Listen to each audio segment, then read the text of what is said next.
తెలంగాణ బంధుమిత్రులందరికీ సంక్రాంతి శుభాకాంక్షలు.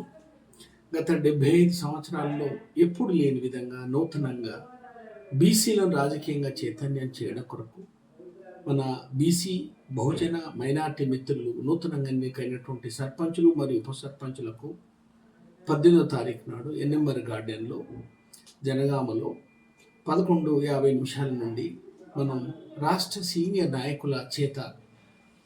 Senior నాయకులైనటువంటి Malkajgiri MP మాననీయ Shri Etela Rajender గారు, deputy council chairman Shri బండా ప్రకాష్ గారు, ఆలేరు శాసనసభ సభ్యులు చీఫ్ బి లైలే గారు, మాన్యశ్రీ శ్రీ మందకృష్ణ మాదిగ పద్మశ్రీ గారు, రాజ్యసభ మెంబర్ శ్రీ ఆర్ కృష్ణయ్య గారు, మాజీ స్పీకర్ మధుసూదనాచారి గారు మరియు సీనియర్ బహుజన నాయకుడైనటువంటి మాజీ మంత్రి అయినటువంటి శ్రీ పొన్నాల లక్ష్మి గారి చేత సన్మానం ఏర్పాటు చేయడం జరిగింది. మిత్రులారా, సంక్రాంతి పండుగ కన్నా ఎక్కువ, మన సమ్మక్క సారల పండుగ కన్నా ఎక్కువగా ఇది మన పండుగగా దీన్ని భావించి దీన్ని అందరూ పాల్గొని దీన్ని విజయవంతం చేయాలనేది మీ అందరికీ ప్రార్థన. జై బీసీ, జై బహుజన, జై మైనార్టీ.